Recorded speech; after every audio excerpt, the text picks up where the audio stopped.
House last night.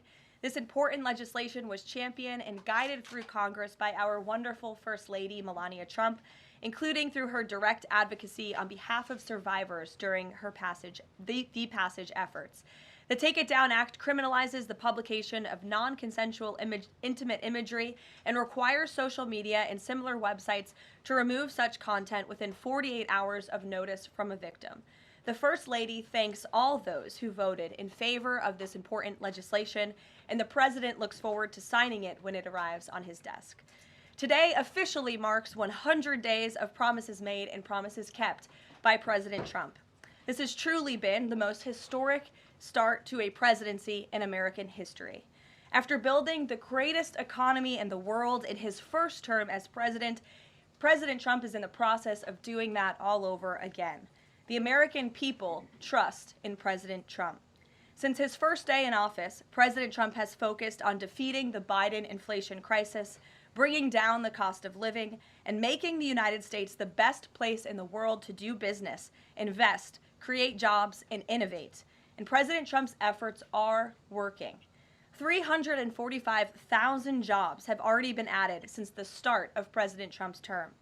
Last month's jobs report saw nearly 100,000 more jobs than economists predicted, and it was the fourth highest month for private payroll growth in the past 2 years.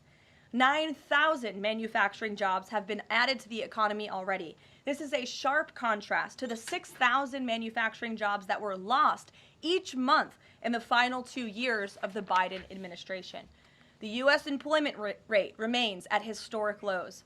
And thanks to President Trump, Americans are seeing price relief for the first time in years. The last inflation report showed the first consumer price decline since the COVID pandemic, a decrease in energy prices, and real average hourly wage growth. President Trump is delivering on his promises to lower costs for American families and businesses. Prices across the board for everyday goods have seen declines since this president was inaugurated. From airfare to used motor vehicles to prescription drugs, prices are dropping. In fact, last month's drop in the price of prescription drugs was the largest ever recorded. And after Joe Biden botched the response to the bird flu, President Trump and Secretary Rawlings' aggressive plan have brought down wholesale egg prices more than 50% from Inauguration Day. President Trump ended Joe Biden's reckless war on American energy and fossil fuels and has restored American energy dominance. And Secretary Wright, Secretary Doug Burgum are working hard on that effort every single day. Oil and gas prices are now way down because of this bold approach. Gasoline prices down 7%, energy prices are also down as well. The Department of Interior just announced a new offshore drilling policy that will boost oil production in the Gulf of America by 100,000 barrels per day. On the deregulation front, President Trump is committed to cutting senseless red tape, especially for America's small business owners who are the backbone of our economy. We know cutting regulation leads to lower costs and higher growth. The mass deregulation effort by this administration will help usher in the golden age of America, which is underway. Immediately upon taking office, President Trump blocked all of the unfinalized Biden-era rules, saving America's more than $100 billion, or $2,100 per family of four over the next decade. And the president also launched a bold multi-agency effort to roll back existing federal regulations that drive up the cost of living on hardworking families. This effort is projected to yield significant cost savings in the coming months, including the EPA's rollback of tailpipe emission rules for light-duty and medium-duty vehicles and the Department of Transportation's latest corporate average fuel economy standards. These two efforts alone yield $755 billion in total savings, or more than $8,800 per family of four over the next decade. In total, the combined savings from all of these actions equal just over $935 billion, or nearly $11,000 in real savings per family of four per the coming decade.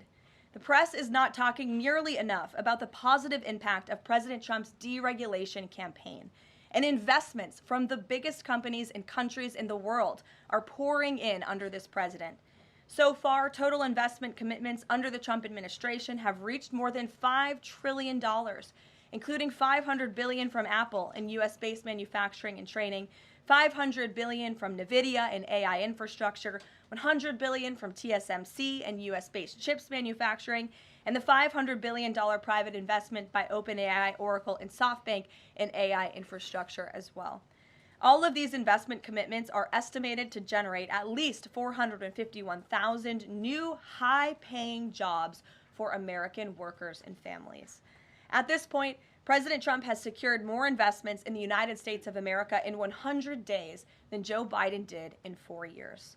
President Trump is America's businessman in chief, and that's why these trillions of dollars in investments are flooding to our country.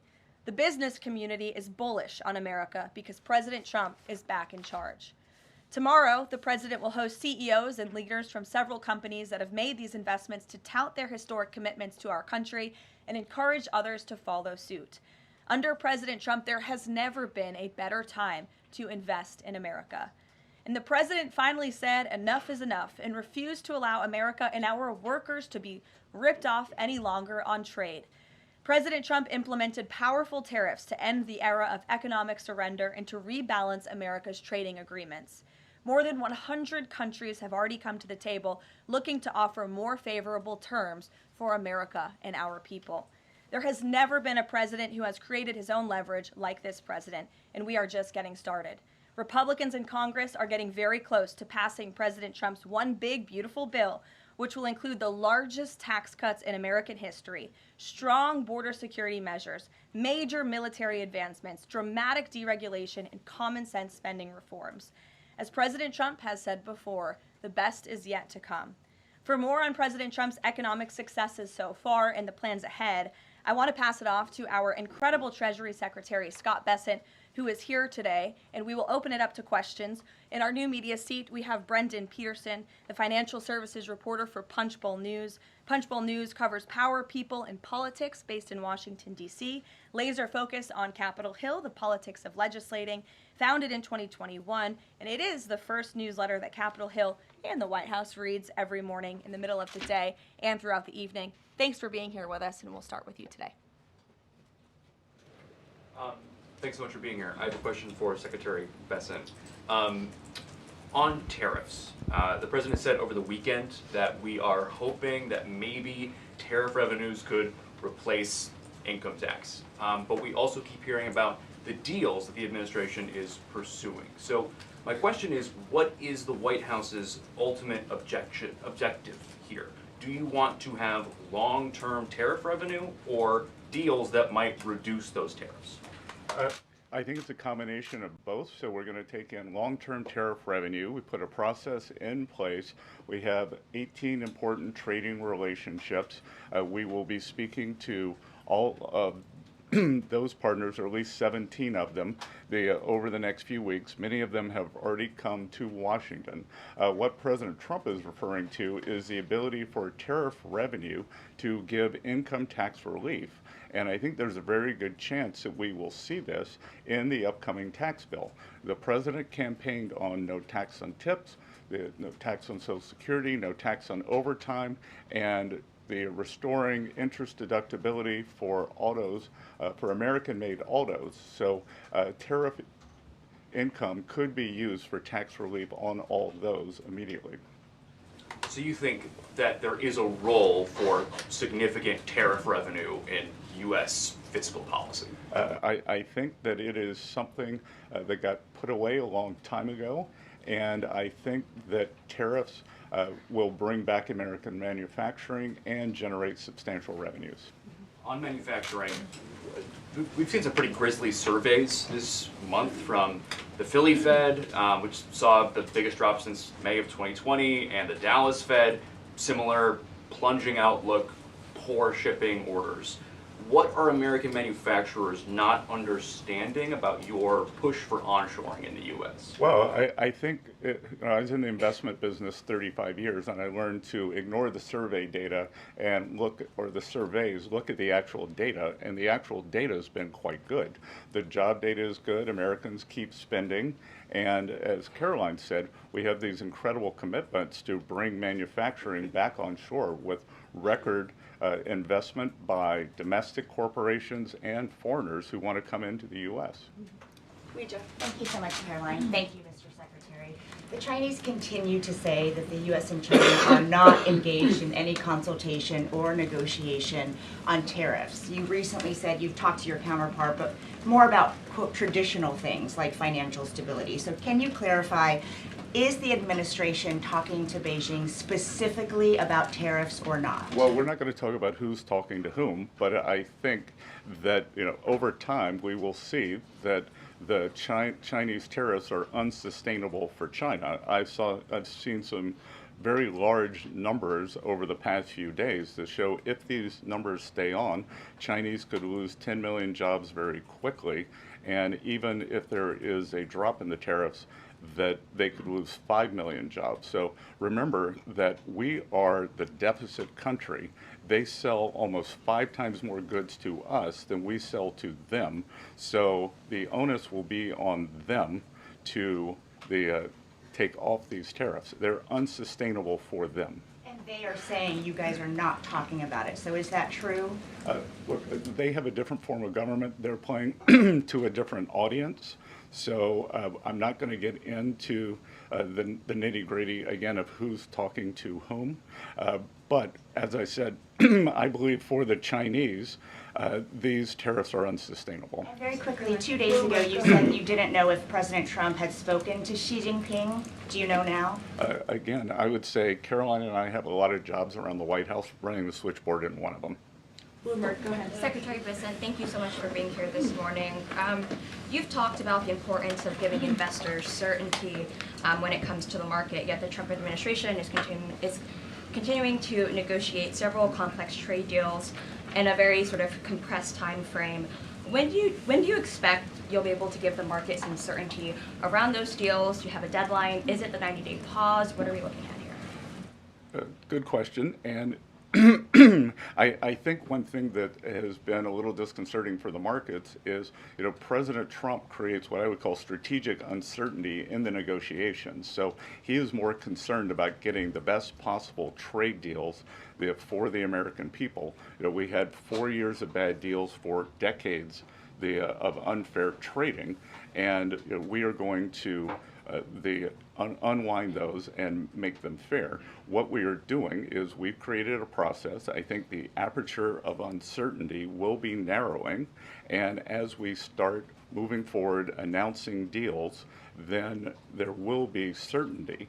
But certainty is not necessarily a good thing in negotiating. Mr. Secretary, last night there were reports on the administration sort of walking back a little bit on the auto tariffs. Can you sort of just elaborate on that decision there and what we can expect going forward, and why sort of the shift in those auto tariffs? Well, President Trump has had meetings with both domestic and foreign auto producers, and he's committed to bringing back auto production to the U.S. So we want to give the automakers a path to do that quickly, efficiently, and create as many jobs as possible. Jasmine. Thank you so much, Caroline. Thank you, Secretary. Back on China, does the administration anticipate supply chain shocks or supply shocks coming now that cargo shipments from China are significantly down? And if so, are there plans in the process of how to address that? I wouldn't think that we would have supply chain shocks, and I think retailers have managed their inventory in front of this. I speak to dozens of companies, sometimes daily, but definitely weekly, and they know that President Trump is committed to fair trade and have planned accordingly. And then second question, can you outline the timeline for when you think some of these deals, particularly with your Asian countries like India, Japan, South Korea, you may have an announcement? I'm glad you brought up our Asian trading partners and allies. They have been the most forthcoming in terms of doing the deals. As I mentioned, Vice President Vance was in India last week. I think that he and Modi made some very good progress, so I could see some announcements on India. I could see the contours of a deal with the Republic of Korea coming together, and then we've had substantial talks with the Japanese. Andrea. Secretary Bessent, just continuing on the path of the sort of progress. You said yesterday, I think, that it was could happen as early as this week or possibly next week. Can you give us a bit of an timetable? And then I wanted to ask about South Korea specifically. They've said that they probably won't be able to make a comprehensive deal until early July because of their elections. Japan also has elections. And to what extent are domestic factors complicating your efforts? Canada just had an election. You know, are you seeing that you might have to think about delaying the 90 days? Well, I would actually take the opposite tack, that I think from our talks that these governments actually want to have the framework of a trade deal done before they go into elections to show that they have successfully negotiated with the United States. So we are finding that they are actually much more keen to come to the table, get this done, and then go home and campaign on it. Sean? Was there, I'm sorry, did you have a comment on whether something could happen this week or next week? For a deal. So, you know, you said yesterday. Again, I think that we are very close on India. And in India, just a little inside baseball, India, in a funny way, is easier to negotiate with than many other countries because they have very high tariffs and lots of tariffs. So it's much easier to confront the direct tariffs when as we go through these unfair trade deals that have been put in over decades, that the non-tariff trade barriers can be much more insidious and also harder to detect. So a country like India, which has the posted and ready tariffs, it's much easier to negotiate with them. So I think the India negotiations are moving well. Sean, go Hi, ahead. Mr. Secretary. So it was reported this morning that Amazon will soon display a little number next to the price of each product that shows how much the Trump tariffs are adding to the cost of each product. So isn't that a perfect crystal clear demonstration that it's the American consumer and not China who is going to have to pay for these policies? I will take this since I just got off the phone with the president about Amazon's announcement. This is a hostile and political act by Amazon. Why didn't Amazon do this when the Biden administration hiked inflation to the highest level in 40 years? And I would also add that it's not a surprise because, as Reuters recently wrote, Amazon has partnered with a Chinese propaganda arm. So this is another reason why Americans should buy American. It's another reason why we are onshoring critical supply chains here at home to shore up our own critical supply chain and boost our own manufacturing here. Is Jeff Bezos still a Trump supporter? Look, I will not speak to the president's relationships with Jeff Bezos, but I will tell you that this is certainly a hostile and political action by Amazon. And Secretary, if you have anything to add. Yeah, I would also add that the bringing down the terrible Biden inflation has been a priority for the first 100 days of the Trump administration, and President Trump has done a great job of leading that. Since January 20th, interest rates, mortgage rates are down, gasoline and energy prices are down. We're expecting the further decreases, and as Karoline said, the big tax on consumers that goes unnoticed is deregulation or regulation, and we are deregulating and bringing that down. So, from a household income point of view, we would expect real purchasing increases. We've seen them over the first 100 days, and we would expect that to accelerate. We are doing peace deals, trade deals, tax deals, and deregulating. And the deregulation is a longer lead time, but I think by the third and fourth quarters, that's really going to kick in. Kelly, go ahead. Thank you, Caroline. A question for you and Secretary Bessent. We talk a lot about volatility and uncertainty in the marketplace, and the president has stated all along that he's more concerned about mainstream America, the American worker. You just talked about deregulation and this entire fair trade and reciprocals. What is your message to the American people in terms of letting them get through this disturbance and the outcome being greater and a greater good for the American worker, the American people, the American families? I would say trust in President Trump. There's a reason he was reelected to this office. It's because of the historic success of his economic formula in the first term, and as I laid out at the beginning of the briefing and the Secretary has talked about and the President talks about every day, there's a proven formula that works. Massive deregulation, energy independence, and tax cuts, which are coming. And the Secretary is working very hard on that with our counterparts on Capitol Hill. If you want to talk about that, that's a huge deal to put more money back into the pockets of hardworking Americans. As for the fair trade deals the president is trying to negotiate, he's not just righting the wrong of the mess that he inherited from the past 4 years of the Biden administration. This is a mess that has been created for the past 4 decades that has sold out the middle class, that has moved jobs overseas. You think about our heartland, middle America, what towns used to look like, what they look like today. President Trump wants to restore the golden age, and it's a process to do that. And that process is underway, but he's put together a fantastic trade team. Secretary Bessent, Secretary Lutnick, Jamieson Greer, all working incredibly hard on this effort 24/7. But tax cuts are coming, and that's key. And Mr. Secretary, why don't you talk a little bit about that? Yep. So it's really a three-legged stool in the economic policy. It's trade, it's tax, and it's deregulation. So we are in the midst of addressing, as Karoline said, these long-term trade imbalances. The tax bill is going much better than I would have thought when I took office on January 28th, and that's through President Trump's leadership. That Speaker Johnson, Leader Thune are united. Speaker Johnson, we had a very good meeting yesterday with somebody called the Big Six, NEC Director Kevin Hassett, myself, Speaker Johnson, Leader Thune, Committee Chairman Jason Smith, and Senator Crapo.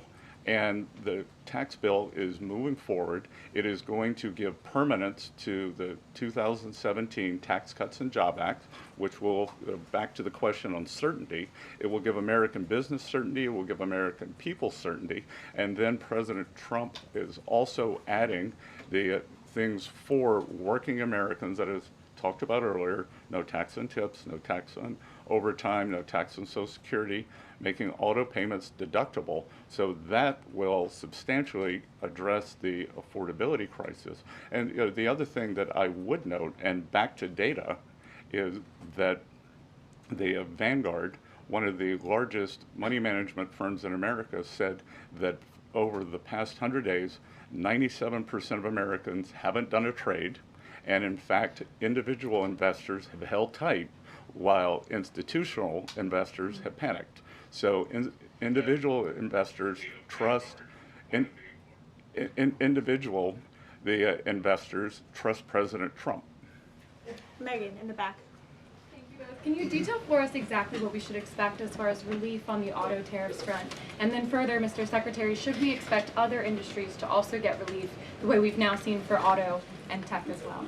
I'm not going to go into the details of the auto tariff relief, but I can tell you that it will go substantially toward reshoring American auto manufacturing. And again, the goal here is to bring back the high quality industrial jobs to the U.S. President Trump is interested in the jobs of the future, not the jobs of the past. We don't need to necessarily have a booming textile industry like where I grew up again, but we do want to have precision manufacturing and bring that back. And another important, very important function of this that does not get talked about enough is national security. President Trump, his overriding concern and belief is that economic security is national security is economic security. And we saw during COVID that our supply chains got cut off.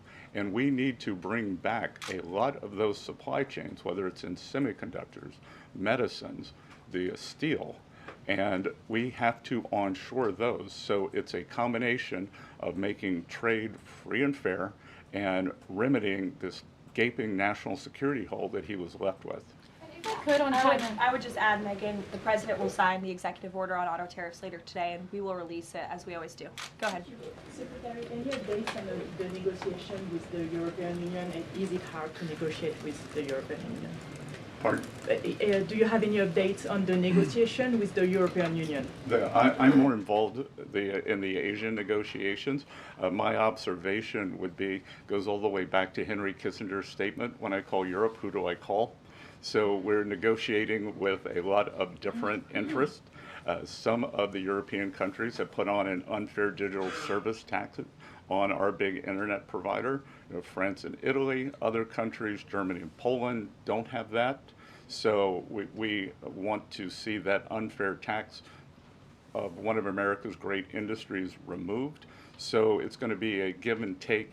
So they have some internal matters to decide before they can engage in an external negotiation. Edward. Yeah, thanks, Caroline. Mr. Secretary, so contacts I have in the business community say that they're basically frozen for long-term investment because of the uncertainty around tariffs. How long do you think President Trump has to make a deal before there's damage to the economy? Look, I think that what we're seeing is that business leaders, they've gone into a pause, and I think we're going to give them great certainty on this tax bill. And I think over the next couple of weeks, as I said, we have 18 important trading relationships. We'll put China to the side. 17 are in motion. And then, as I said yesterday, I think there's a very good chance we're going to get this tax bill done. And the tax bill is going to be very powerful for domestic U.S. investment. So what we are going to do, one of the most powerful parts of President Trump's 2017 tax bill was full expensing of equipment. We are going to make that, as President Trump said in his speech to Congress, that will be retroactive to January 20th. The other thing that we are looking to add is full expensing for factories. So bring your factory back. You can fully expense the equipment and the building. We will couple that with deregulation, cheap energy, and regulatory certainty, and that will continue to make the U.S. the greatest destination for domestic and foreign investment. And the president, well, if I could follow, just the president said that world leaders would like to meet with him in Rome, in Vatican City, about trade. Other than President Zelensky, who did the president meet with, and about trade, and when could we get some of those deals? The president met with President Zelensky, as you know, which we talked about, and the president continues to be engaged with his fellow leaders around the world in the European Union. You've seen many of them visit the White House. I want to harp on, in closing, the point the Secretary just made. On the campaign trail, the president promised the American public that he was going to make America the best country in the world to do business again. The lowest taxes, lowest regulation, lowest energy costs of anywhere in the world. And if you do business in the United States, you won't pay a tariff, you won't pay a price. That's not just good for companies around the world, but it's good for the American worker. That's what this team is focused so hard on every day. We have work to do. The golden age of America is underway. But as I pointed out in the beginning, there's a lot of reason for the American consumer, the American CEO, the American small business owner to be confident and optimistic about this president and where we're headed. So you will hear more from the president himself later this evening. He is traveling to Michigan, as you all know. He'll make a stop at the Air Force Base with Governor Whitmer, and then we will head to a rally tonight where you'll hear more from him directly. So we'll see you in Michigan. Thank you, guys. Thank you.